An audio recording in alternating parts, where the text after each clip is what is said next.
Hey, what's up, everybody? Thanks for tuning in for today's version of Do You Trust the Truth Snippets.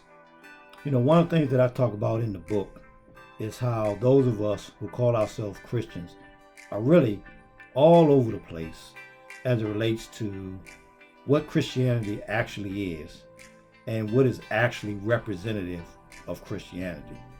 So, I'm going to share a few excerpts from the book today just to identify how I address this in the book.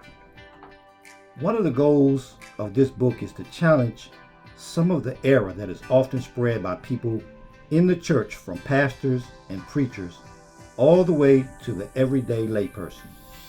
It's incredible that there are so many variations as to what it is and what is not representative of Christianity. Most of these variations are a result of poor teaching, a lack of study, and man's desire to create an environment that conforms to his desires and satisfies his conscience. Combine these elements, and we end up with people believing all types of things about what it means to be a Christian that ultimately don't bear any resemblance to the truth that God communicated to and through the people that he worked with to represent him and his message in the earth. Another area that needs to be clarified is the issue of being blessed by God. Many people identify things as blessings from God, and it's usually accepted without question. I'm not advocating to go around telling people that they are wrong. But I am advocating that people should know how to recognize when someone is accurately communicating something and when they are not. The Bible is full of scriptures that teach us how to think when it comes to understanding who God is, and more importantly, how he wants us to think and believe as his children.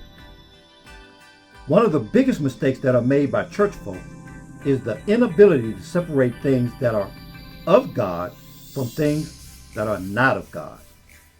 The thing that is so interesting about this problem is the fact that the scriptures are so clear when it comes to this issue. The Word of God says, "Be ye not unequally yoked together with unbelievers.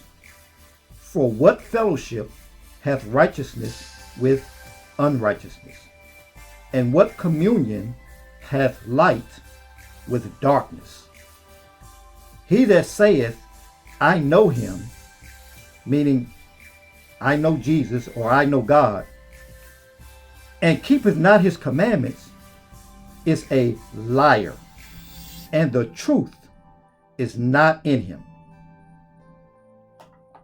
To make sure the aforementioned point isn't lost, there is nothing that supports God blessing someone to be or do something that promotes or glamorizes sexual immorality, lawlessness, godlessness, lying, killing, scandal, deception, greed, worldly fame, fortune, or anything that is not rooted in God's plan of salvation to restore man to the position of life that he was separated from when Adam sinned against God.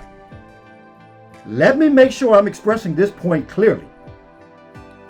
There is absolutely nothing at all that God does in our lives, for our lives, with our lives, to our lives, or through our lives that is not associated with God's purpose and plan to restore our lives back to the position of life that existed before Adam sinned. So what this means is that just because a person achieved fame, fortune, or some level of monetary or public success doing something, it does not mean that God blessed them. Because if it does, then how do you explain all of the wealthy people in India who believe in Hinduism, and the people who don't even believe in God that are wealthy and famous.